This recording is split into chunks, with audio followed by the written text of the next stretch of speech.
Oh, my lord. Your lord is the governor of Goshen. What difference to my shame? No difference to you, my dove of Canaan.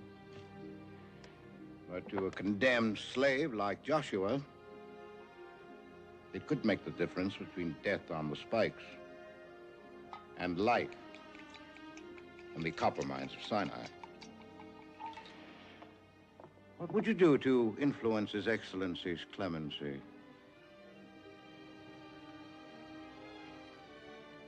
Anything, Nathan. Anything. Joshua will always be grateful to you. My little mud flower. His fate is better than the one that waits for Moses.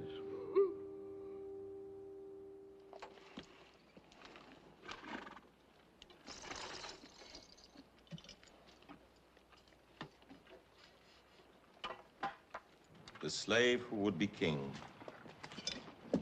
Captain, robe of state. His Hebrew mother brought it to the prison before she died.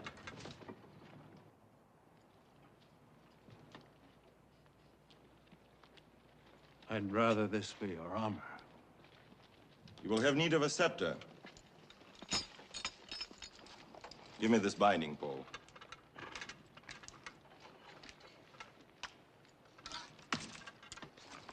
Here is your king's scepter, and here is your kingdom. With the scorpion, the cobra, and the lizard for subjects.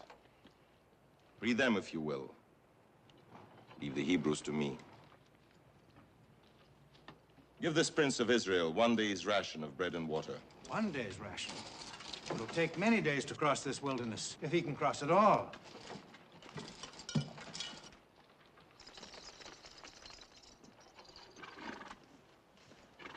I commend you to your Hebrew God, who has no name. If you die, it will be by his hand, not by mine.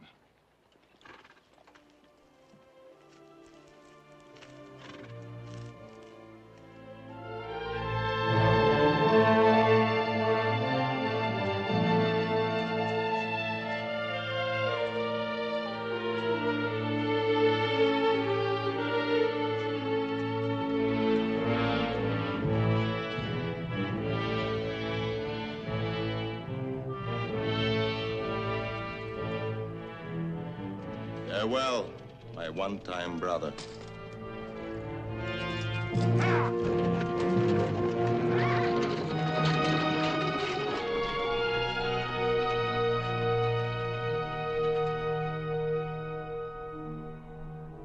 Into the blistering wilderness of Shur, the man who walked with kings now walks alone.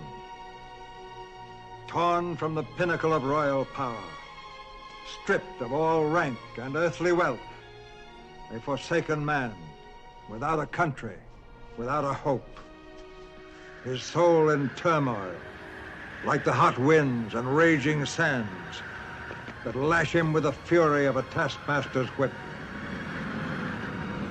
He is driven forward, always forward, by a God unknown, toward a land unseen. Into the molten wilderness of sin, where granite sentinels stand as towers of living death to bar his way. Each night brings the black embrace of loneliness. In the mocking whisper of the wind, he hears the echoing voices of the dark.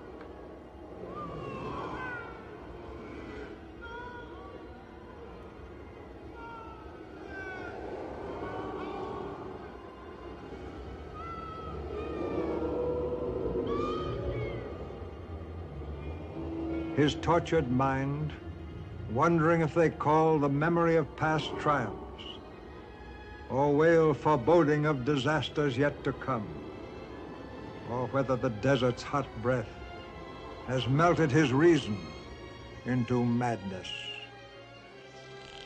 He cannot cool the burning kiss of thirst upon his lips, nor shade the scorching fury of the sun. All about is desolation. He can neither bless nor curse the power that moves him, for he does not know from where it comes.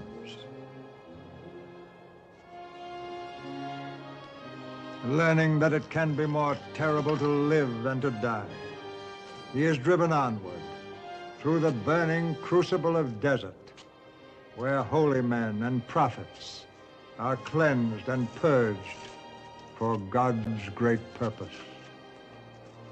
Until at last, at the end of human strength, beaten into the dust from which he came, the metal is ready for the Maker's hand.